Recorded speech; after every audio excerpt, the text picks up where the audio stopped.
The Last Housewife, Chapter 1. From a young age, I could feel them watching, could feel the weight of their eyes and their hunger pressing over my skin like the skimming fingers of a lover, or an appraiser, dragging a hand down the bones of a rare find. Like most women, I grew up with the looking, grew into it. So that even today, alone in the backyard, I can still feel those phantom eyes and shape my body to the audience, carrying myself in ways that will please them, stretching out gracefully by the pool, back arched, eyes closed against the sun like a woman in a movie. An icon of mystery and elegance, as delicate and unknowable as Keats' maiden on the Grecian urn. Always before, it seemed obvious they were looking on the street, in the grocery store, staring up from tables at restaurants. But lately, finding myself thirty and unexpectedly alone most of the time, I had begun to face certain facts, to wonder if the eyes of those men hadn't simply burnt me deep enough when I was young. So the scars were still sparkling years later, like a bad burn from the oven that feels alive for days. Or maybe I'd snatched their eyes, a self-protective measure buried deep beneath my skin, and now I was watching myself. As a feminist culture writer, at least a former one, there were possibilities I knew to consider. Truthfully, I wasn't doing much considering these days. I'd quit my job writing these slides 6 months ago, trading in 1,000-word essays with titles like Why Booty Shorts and Baby Dogs Are False, Surprising Feminist Trends, for the chance to write my first novel. I had been waiting my entire life to write the book, my alleged passion project. Yet ever since I had had the time and means to actually do it, I'd found myself without the aforementioned passion. Without any words at all, you might say. The trouble was ending. I couldn't fathom it, and without that, the words wouldn't flow. So instead of writing, I'd sunk slowly into the daily rhythms familiar to the other wives in our new Highland Park neighborhood.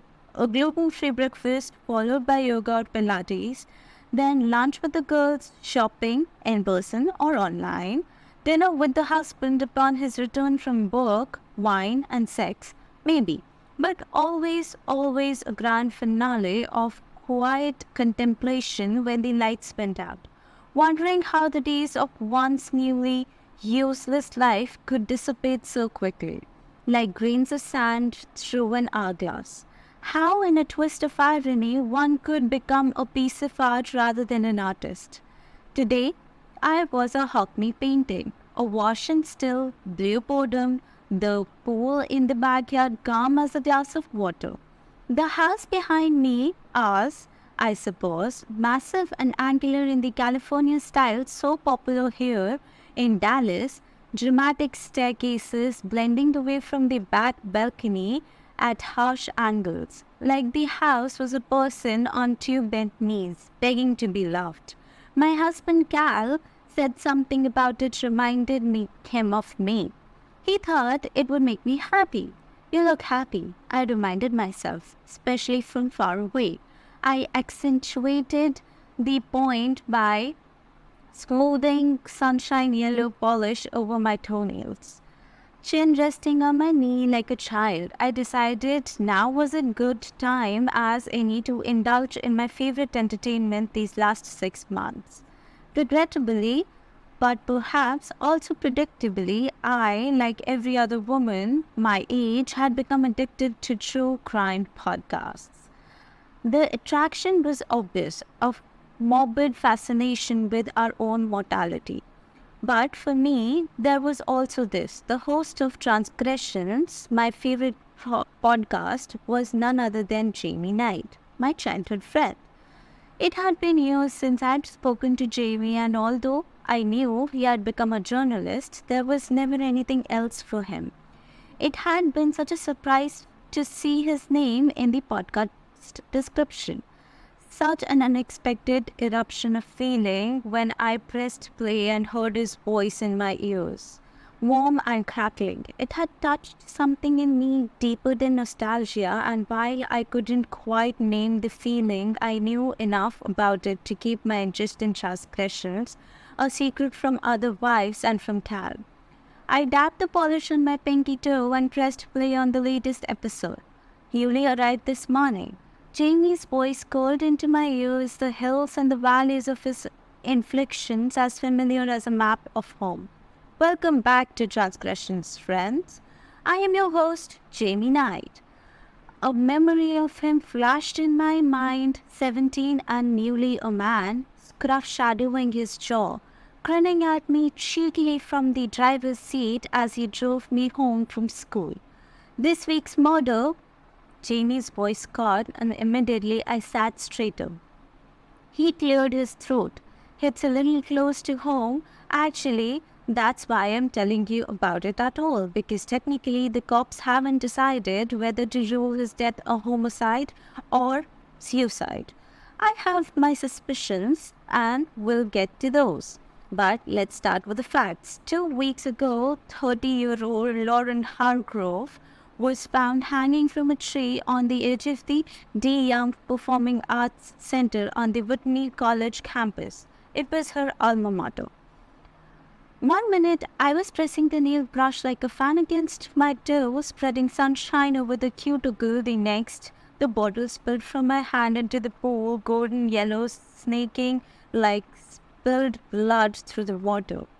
Laurel Hargrove, Whitney College. It couldn't be. Laurel Hargrove was my best friend from college. It had been 8 years since I had talked to her, but back then we had sworn to run as far as possible from Whitney, from Westchester, from the entire state of New York.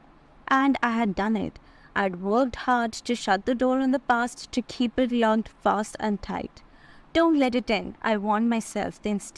The instinct knee-jerk. All of my calm blue boredom, my luxurious envy, was replaced in an instant by wistful fear, my teeth sinking into my kneecap as if it were a leather bit to quell a scream.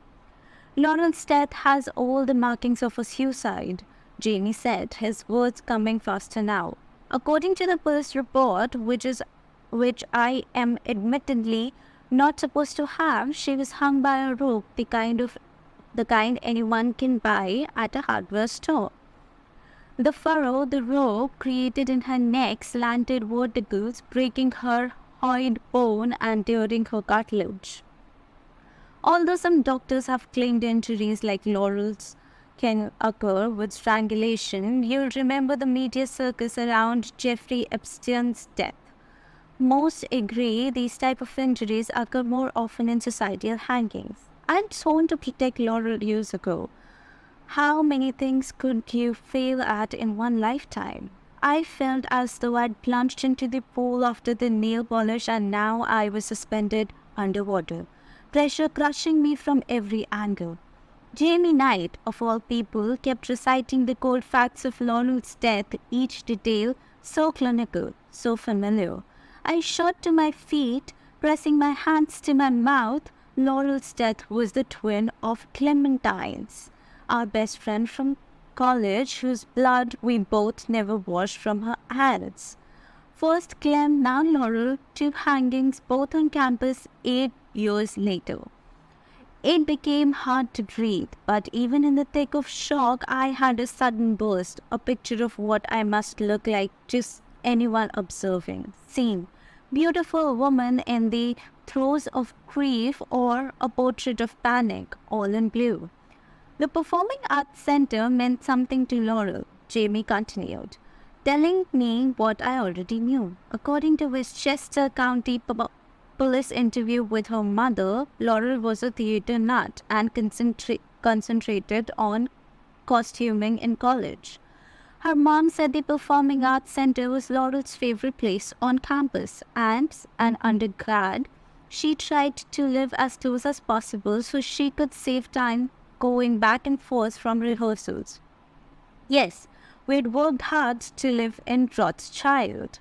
Laurel was a shy girl who worshipped theater, who lived to create costumes for Whitney's drama department, and we did everything for her because Clem and I loved her, and because to know Laurel was to want to protect her. In order to live in Rothschild's four-person suite, we'd needed to add someone to our three-person crew. We went searching, found a girl, and that was the beginning of the end. The consequences of those simple decisions make Laurel happy. Find a fourth, give the girl a chance, would reverberate forever. Putting these pieces together paints a picture of a woman who took her own life in a place that was meaningful to her, Jamie said. In fact, Laurel's mother told the police that college was the last time she could remember Laurel being happy. So why discuss Laurel Hargrove's suicide on a podcast about unsolved murders? I bent down and snatched my phone, wishing I could talk back to him, yell across the distance, "Why are you Jamie? Glenn committed suicide, and it was so clearly, so irrevocably our fault. And now Laurel? What does it mean? Why are you saying?" "One detail in the police report caught my attention," Jamie said, answering me. "And yes, I am going to get in trouble for telling you this, but Laurel was discovered with lacerations over her hands and arms made roughly around the time of her death. None of them life-threatening, but cuts everywhere, 14 in all. There aren't any pictures of her included in the police record, which is strange, by the way, but what the responding officer did note is that the cuts were thin, like from a razor blade, and they appeared in places you would expect if someone was defending herself. There's actually a question in the police report written in the officer's notes, which he or somebody else later tried to scratch out. He wrote, "Defensive wounds, but why? If suicide, why indeed?" 10 cuts like from a razor blade. This was too much. I rushed across the grass, blades bright and stiff under my feet, despite the August swelter. Clutching the phone to my chest, I caught my reflection in the glass of the back door, wild-eyed, shoulders hunched before I flung it open and slipped inside. The frigid air conditioning sucked the summer heat from my skin. I had come inside to feel safe, contained. But one glanced at the sweeping white ceiling, the gleaming kitchen, the sharp modern furniture, all of it, my choices, and I felt suddenly wrong. Like I'd entered not a home, but a museum, a mausoleum, a cold, beautiful place where things were laid to rest. "One more thing," said Jamie from the center of my chest. "I told you, Laurel Hargrave's death hits close to home. Here's why. Years ago, I met her." I jerked the phone away, studying the screen as if it were Jamie himself standing in front of me. "When I was younger, I was friends with a girl who went to Whitney at the same time that I went to Columbia. The schools are apart, so we'd see each other from time to time. Usually after I'd begged her enough times to come visit. She and I had a complicated relationship, to say the least. And she was friends with Laurel. Me?" Jamie Knight was talking about me.